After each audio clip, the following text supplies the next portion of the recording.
This is Mohammad Sulaiman, your aptitude teacher. तो students, इस video के अंदर जो है मैं आपको मैथमेटिक्स के एमसीक्यू सॉल्व करवाऊंगा जो कि एनईटी के टेस्ट के अंदर जो है डे 2 के अंदर आए थे। ये एमसीक्यू जो है राउंड 2 के लिए इंपॉर्टेंट एमसीक्यूज हैं, तो आपने इनकी जो है एक बार लास्ट में प्रैक्टिस करनी है। फर्स्ट एमसीक्यू से हमारे पास क्या है कि आपको फंक्शन ऑफ एक्स जो है बेटा यहाँ पर गिवन है, ठीक है, और आपसे बोलता है कि फंक्शन ऑफ 1 जो है 3 के बराबर है, और अगर आप फंक्शन के अंदर -1 पुट करोगे तो फिर भी जो है 3 के बराबर है। आपको क्या फाइंड करना है? आपको a प्लस सी फाइंड करना है। इस एमसीक्यू को सॉल्व किस तरह करना है? आपके पास जो इक्वेशन गिवन है, पहले इसके अंदर आपने f1 मतलब आपने x की वैल्यू 1 पुट करनी है। अगर आप x की वैल्यू 1 पुट करते हो तो आपके पास आंसर क्या आएगा? a प्लस बी प्लस सी आएगा, ठीक है। और यहाँ पर आपके पास राइट साइड पे क्या लिखा हुआ आएगा? 3 लिखा आएगा, जो कि आपको यहाँ पर 3 बताया है। अब आपने -1 पुट करना है, तो -1 जब आप पुट करोगे a माइनस बी प्लस का सी आएगा, और यहाँ पर राइट साइड पे क्या आएगा? 3 आएगा। ये आपने जो है निकाल लिया। ये आपके पास है फंक्शन ऑफ 1, ये आपके पास है फंक्शन ऑफ -1, ठीक है। इन दोनों के करने के बाद क्या करना है? आपने इन दोनों इक्वेशन को आपस में ऐड करना है। 3 प्लस 3 क्या हो जाएगा? आपके पास 6 हो जाएगा, ठीक है। a प्लस ए क्या हो जाएगा? 2a हो जाएगा। अब ये प्लस का भी है, ये माइनस का भी है, दोनों आपस में कैंसिल हो जाएंगे, और आपके पास क्या बचेगा? प्लस का 2c आ जाएगा, ठीक है। यहाँ से क्या करना है आपने? यहाँ से आपने 2 कॉमन लेना है, a प्लस सी निकल के आ गया। अब 2 1 2 और 2 3 6, आपके पास a प्लस सी किसके बराबर आया है? 3 के बराबर आया। तो आपके पास कौन सा ऑप्शन ठीक है? आपके पास सी वाला ऑप्शन जो है करेक्ट आंसर है। एमसीक्यू नंबर 2 की तरफ मूव करते हैं। बेटा आपके पास जो है बाइनोमियल एक्सपेंशन जो है सवाल में गिवन है। आपको बोलते हैं कि सेकंड टर्म और थर्ड टर्म जो है बराबर है। आपको क्या फाइंड करना है? आपको जो है n की वैल्यू फाइंड करनी है। तो बेटा अपने सवाल के मुताबिक T2 जो है T3 के बराबर है। अब बाइनोमियल के फॉर्मूले से आपने सेकंड टर्म जो है लिखनी है, यहाँ पर वो किसके बराबर होती है? nx के बराबर होती है, ठीक है। और आपके पास जो थर्ड टर्म होती है वो बराबर होती है n into n minus one divide by 2 factorial और x का स्क्वायर, ठीक है बेटा। n से n कैंसिल हो जाएगा, आपके पास x से आपके पास एक x कैंसिल हो जाएगा, ठीक है। आपके पास ये जो 2 फैक्टोरियल है किसके बराबर होगा? 2 के बराबर होगा।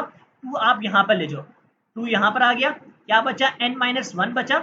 अब x की जगह आपने क्या पुट करना है? ये आपके पास जो एक्सपेंशन है ना, ये आपके पास बराबर है 1 plus x power n। x आपके पास वह 1/4 के बराबर है, तो आपने 1/4 जो है यहाँ पर पुट कर देना है। 1/4 आपने यहाँ पर पुट किया।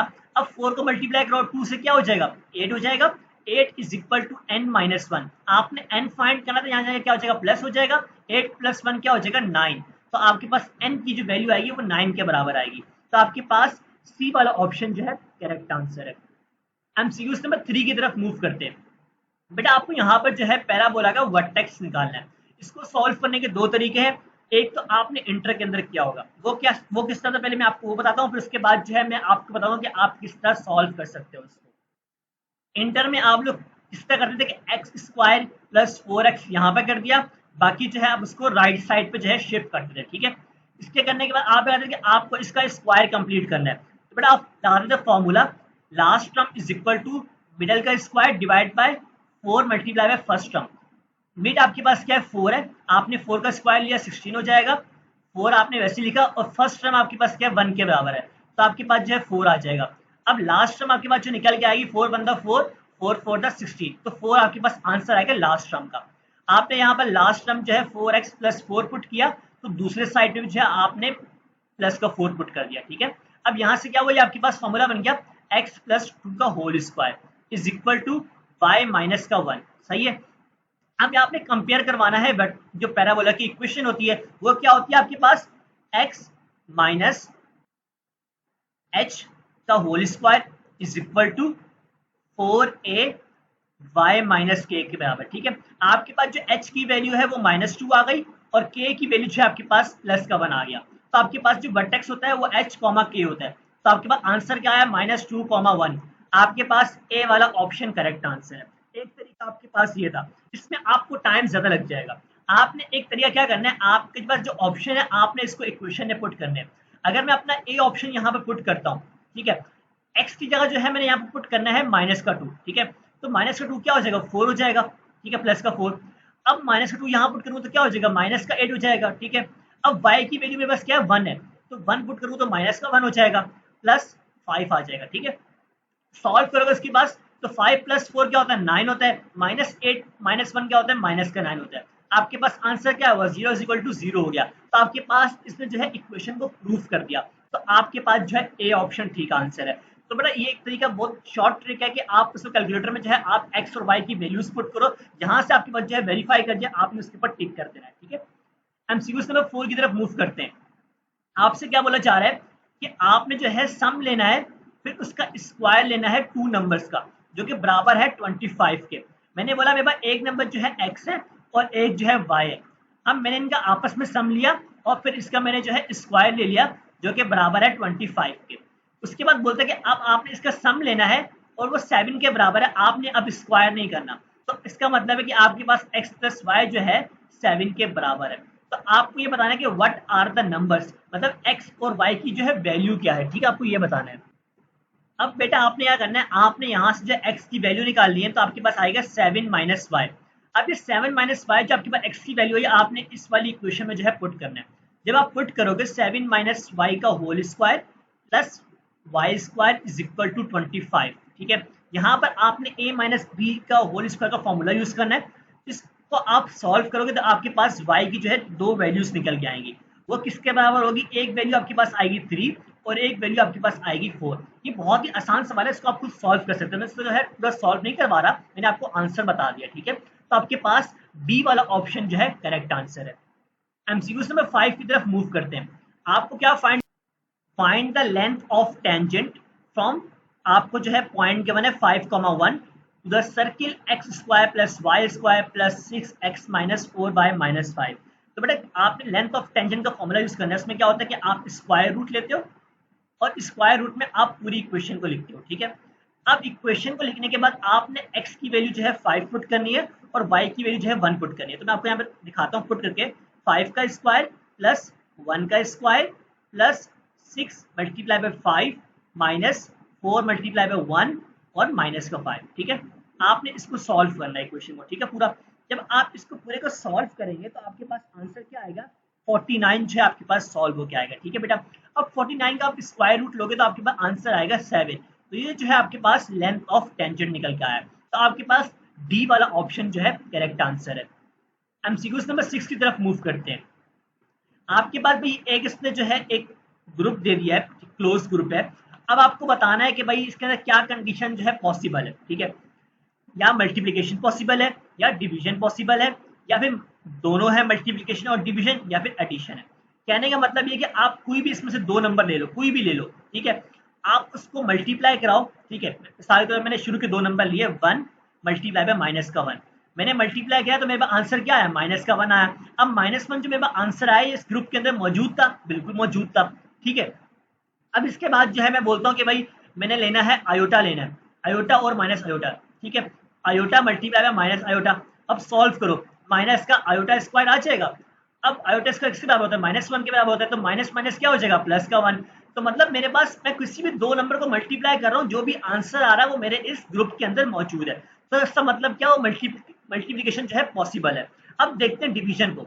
अब डिवीजन अगर देखो तुम डिवाइड करवाओ किसी भी दो नंबर को। ठीक है, मैं करवाता हूँ -1 को डिवाइड करता हूँ आयोटा के साथ, तो आंसर क्या आता है मेरे पास। अब आप सोच रहे होंगे ये तो भाई -1 आयोटा तो यहाँ पर मौजूद ही नहीं है। तो बेटा मौजूद है, किस तरह मौजूद है कि आप यहाँ पर आयोटा को आयोटा से मल्टीप्लाई करोगे और डिवाइड करवाओगे, कुछ फर्क तो नहीं पड़ेगा क्योंकि आप मल्टीप्लाई भी करवा रहे हो डिवाइड भी करवा रहे हो। अब इससे होगा क्या, माइनस आयोटा ऊपर आ जाएगा, नीचे क्या हो जाएगा आयोटा का स्क्वायर हो जाएगा और एक इसके बराबर होता है -1 के बराबर होता है। अब आप क्या करोगे, जब -1 पुट करोगे तो माइनस से माइनस कैंसिल, आंसर क्या आया आपके पास आयोटा आया। आयोटा जो है मौजूद है इस ग्रुप के अंदर। तो मतलब क्या हुआ कि मल्टीप्लिकेशन और डिवीजन दोनों पॉसिबल थी। तो आपके पास सी वाला ऑप्शन करेक्ट आंसर है। बहुत बच्चों ने सिर्फ मल्टीप्लिकेशन पे आंसर लगाया, तो उसकी वजह मैंने आपको समझा दी किस तरह जो है ये दोनों पॉसिबल है। एमसीक्यू नंबर 7 की तरफ मूव करते हैं। आपको जो है एन टर्म जो है बतानी है। आपको एक सीक्वेंस जो है यहाँ पर सवाल के अंदर गिवन है। इसके लिए बेटा आपने क्या करना है कि आपने n की वैल्यू जो है 1 और 2 को पुट करके चेक करना है, पहली वाली में भी, सेकंड में भी, थर्ड में भी, फोर्थ में भी। ठीक है, जब आप यहाँ पुट करोगे 1 पुट, ठीक है, तो आपके पास आंसर क्या आएगा, आपके पास आंसर आएगा 0। ठीक है, जब आप 1 पुट करोगे, जब आप 2 पुट करोगे n की जगह तो आपके पास आंसर आएगा +2। ठीक है, तो आपके पास ये यहाँ से निकल के आई सीक्वेंस। तो यहाँ पर देखो, आप यहाँ तो आपके पास 6 है, 2 तो है ही नहीं, तो मतलब आपके पास ए ऑप्शन गलत हो गया। अब बी में इसी तरह आपने जो है एन की वैल्यू पहले 1 पुट करनी है, उसको सॉल्व करना, तो आपके पास जो आंसर आएगा माइनस का 1 आएगा। अब माइनस का 1 तो सीक्वेंस में है ही नहीं, तो मतलब ये गलत हो गया आपके पास। अब आप सी ऑप्शन में गए, आपने दोबारा 1 और 2 पुट करना है। पहले 1 पुट करोगे तो 1 से जो आपके पास माइनस का 1 आएगा सबसे पहला नंबर, तो -1 तो है ही नहीं, तो आपके पास सी ऑप्शन भी गलत हो गया। जब आप डी के अंदर पुट करोगे 1, तो आपके पास जो आंसर आएगा वो आएगा 0। जब आप 2 पुट करोगे तो आपके पास आंसर आएगा 6 आएगा। तो मतलब आपके पास ये सीक्वेंस है, इस वाली एन टर्म से आ रही है, तो आपके पास डी वाला ऑप्शन जो है करेक्ट आंसर है। एमसीक्यूज नंबर 8 की तरफ मूव करते हैं। How many different words can be formed using 3 letters. आपके पास जो टेबल का वर्ड गिवन है, इसमें टोटल जो है 5 लेटर्स है। उसने आपको कहा है कि आपने 3 लेटर्स का यूज करना है। तो बेटा आपने क्या करना है, आपने परमुटेशन का फॉर्मूला लगाना है। 5 आपने ऊपर लिखा टोटल, तो आपको कितने यूज करने हैं, 3 यूज करने हैं। तो आप इसको जब सॉल्व करेंगे, इसको जो है आपने कैलकुलेटर से सॉल्व करना, तो आपके पास जो आंसर आएगा वो 60 होगा। तो आपके पास डी वाला ऑप्शन करेक्ट आंसर है। एमसीक्यूज नंबर 9 की तरफ मूव करें। आपको बेटा बहुत ही आसान इंटीग्रेशन जो है गिवन थी। बच्चे कंफ्यूज क्या हो कि भाई यहाँ पर वेरिएबल जो है के दे दिया, तो बेटा आपने के से परेशान नहीं होना। आप यहाँ पर एक्स लिख लो, इसको सॉल्व कर लो, है कुछ भी नहीं। आप इंटीग्रेशन में क्या करते हो, आपके पास कोई भी वेरिएबल गिवन है, आप उसमें जो है +1 ऐड करते हो। तो बेटा अगर आपके पावर 1 थी, तो आप +1 ऐड करो तो क्या हो जाएगा, 2 हो जाएगा। और डिवाइड में क्या आएगा, वही जो है डिवाइड में आ जाएगा, 2 नीचे आ गया। सही है। अब मैंने यहाँ पर x लेके सॉल्व करा ताकि आपको जो है एमसीक्यू समझ में आ जाए, है ये के ही। सही है। अब आपके पास जो लिमिट है वो 2 है और 1 है। पहले आपने 2 पुट करना है, तो 2 का स्क्वायर क्या होता है, 4 डिवाइड बाई 2 माइनस 1 का स्क्वायर क्या होगा, 1 डिवाइड बाई 2। ठीक है। सॉल्व करोगे 2 1 2 और 2 टू द 4, तो आपके पास जो आंसर आएगा 2 माइनस 1/2 आएगा। ठीक है बेटा। इसका आपने यहाँ पर एलसीएम लेना है, तो एलसीएम लेने के बाद जो आपके पास आंसर आएगा 3/2 आएगा। तो आपके पास डी वाला ऑप्शन जो है करेक्ट आंसर है। बताने का मतलब सिर्फ ये था कि आपने के जो है वेरिएबल से कंफ्यूज नहीं होना। एमसीक्यू नंबर 10 की तरफ मूव करते हैं। अगर आपके पास क्वाड्रेटिक इक्वेशन का जो रूट है वो कॉम्प्लेक्स आता है, तो उसके अंदर जो आपके पास डिस्क्रिमिनेंट है वो किस चीज को शो करता है। मतलब आपके पास फॉर्मूला होता है ना, d = b² - 4ac। अगर आपके पास ये जो है नेगेटिव आंसर आता है, तो उसका क्या मतलब है, वो कॉम्प्लेक्स रूट आपके पास। ठीक है। तो आपके पास बी वाला ऑप्शन जो है करेक्ट आंसर है। एमसीक्यूज नंबर 11 की तरफ मूव करते हैं। बेटा ये आपको मैट्रिसेस गिवन है, पी मैट्रिसेस गिवन है और आपके पास जो है क्यू गिवन है। अब आपको बोल रहा है कि आप इसके अंदर क्या चीज फाइंड कर सकते हो। तो बेटा इस चीज को आपने यहाँ पर समझना है कि पहले बोल रहा है कि आपने पी क्यू फाइंड कर सकते हो या नहीं कर सकते। तो पी आपके पास क्या गिवन है, 2 और 3। ठीक है। उसके बाद आपके पास क्या है, क्यू है। क्यू में आपके पास क्या है, 1 2 4 -3। अब आपने चेक करना है कि इसके अंदर आपके पास नंबर ऑफ रॉस और कॉलम कितनी है। ठीक है। रॉस आपके पास है 2 और कॉलम आपके पास है 1। ठीक है। इसके अंदर आपके पास रॉस भी 2 है और कॉलम भी आपके पास जो है 2 है। ठीक है। तो बेटा आपको ये मैट्रिसेस का रूल पता होगा कि पहले वाले मैट्रिसेस का जो है उसका कॉलम चेक करते हैं और दूसरे वाले की जो है आप रो चेक करते हैं। ये दोनों जो है सेम होनी चाहिए, यहाँ पर दोनों जो है डिफरेंट है, तो इस वजह से जो है आपका जो है ए ऑप्शन गलत हो जाएगा। अगर मैं क्यू पी की बात करूंगा, तो क्यू पी में जो है आपके पास ये जो है आप पहले लिखेंगे 1 2 4 -3 और आप पी जो है बाद में लिखेंगे। अब दोबारा से आप इसका जो है नंबर ऑफ रोज और नंबर ऑफ कॉलम यहाँ पर लिख लो और इसका भी लिख लो। ठीक है। अब यहाँ पर देखो इसका कॉलम और इसके जो है रो सेम हो गए, तो इसका क्या मतलब है, आप इसको फाइंड आउट कर सकते हो। ठीक है। तो आपके पास बी वाला ऑप्शन जो है करेक्ट आंसर है। एमसीक्यूज नंबर 12 की तरफ मूव करते हैं। आपको हार्मोनिक मोशन जो है फाइंड करना है। तो बेटा इसके अंदर आपने क्या करना है, तो बेटा इसका फॉर्मूला आपको याद होना चाहिए, बहुत ही आसान फॉर्मूला है, 2ab divide by a plus B. ए आपके पास 10 है, बी आपके पास क्या है 40 है। ठीक है बेटा। इसको पुट करोगे फॉर्मूले के अंदर, सॉल्व करोगे आपके पास जो आंसर आएगा 16 के बराबर आएगा। तो आपके पास बी ऑप्शन करेक्ट आंसर है। एमसीक्यूज नंबर 13 की तरफ मूव करते हैं।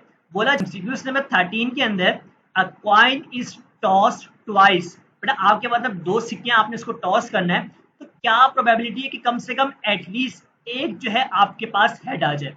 आपके पास एक कॉइन है और आपके पास सेकंड कॉइन है। ठीक है।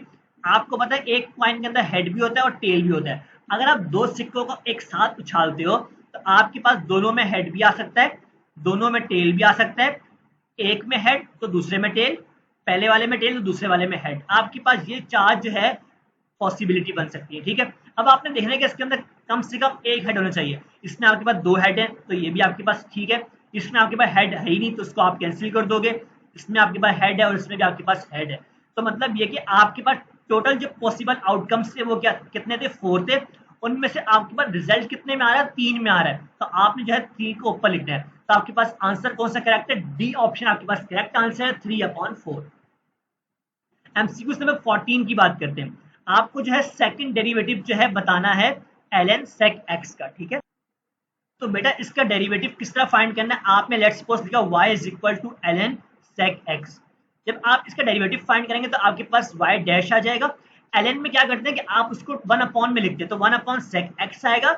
उसके बाद जो है आप sec x के ऊपर डेरिवेटिव अप्लाई करते हैं। जब आप sec x पर डेरिवेटिव अप्लाई करेंगे तो आपके पास आंसर आएगा sec x और टेंजेंट x, ठीक है। यहाँ से आपके पास ये कैंसिल हो जाएगा।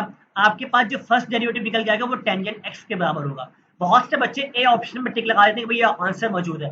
बेटा आपके पास ये अभी ये फर्स्ट डेरिवेटिव है, आपने सेकंड डेरिवेटिव भी फाइंड करना है। सेकंड डेरिवेटिव को आप यहाँ डबल डैश से शो करोगे और टेंजेंट x जो आपके पास डेरिवेटिव होता है वो होता है sec स्क्वायर x के बराबर होता है, ठीक है। तो आपके पास सी वाला ऑप्शन जो है करेक्ट आंसर है। एमसीक्यू से मैं 15 की बात करते हैं। तो बेटा आपको इस सवाल में क्या करना है कि आपको फंक्शन ऑफ x गिवन है 5x - 3 और gx आपको जो है उसने 3 बताया हुआ है। आपने जो है फॉग को जो है फाइंड करना है। फॉग में बेसिकली आप क्या करोगे कि आप जो फंक्शन ऑफ x है उसके अंदर g को पुट करोगे, ठीक है। मतलब 5x - 3 मेरे पास था, ठीक है। मैंने फॉग को फाइंड करना है तो मैं x की जगह जो क्या पुट करूंगा, तो gx है मेरे पास। तो 5 मैंने लिखा, x क्या है मेरे पास 3 है तो मैंने यहाँ पर 3 पुट कर दिया, माइनस का 3, 5 3 का क्या हो गया 15 हो गया। 15 - 3 जो है मेरे पास आंसर क्या है 12 के बराबर आया। तो आपके पास जो है ए ऑप्शन करेक्ट आंसर है। अगर वो आपको बोलता है कि आपने GOF फाइंड करना है, उस केस के अंदर आप क्या करते हो कि आप GX के अंदर वैल्यू पुट करते हो। अब GX आपके पास क्या है 3 के बराबर है, मतलब इसमें x तो है ही नहीं, तो आपके पास जो डायरेक्ट आंसर आएगा वो 3 के बराबर होगा। तो इस तरह जो है आप इन एमसीक्यू को सॉल्व करते हैं फॉग और गॉफ के, ठीक है बेटा। तो यहाँ पे मैंने आपको तमाम एमसीक्यू जो है सॉल्व करवाए हैं। आई होप आपको ये एमसीक्यू समझ में आए होंगे, तो आप इनकी लाजमी प्रैक्टिस करें। इंशाल्लाह जो है आपका राउंड 2 भी जो है क्लियर हो जाएगा। Thank you for watching this video and subscribe knowledge pool for more videos and share with your friends.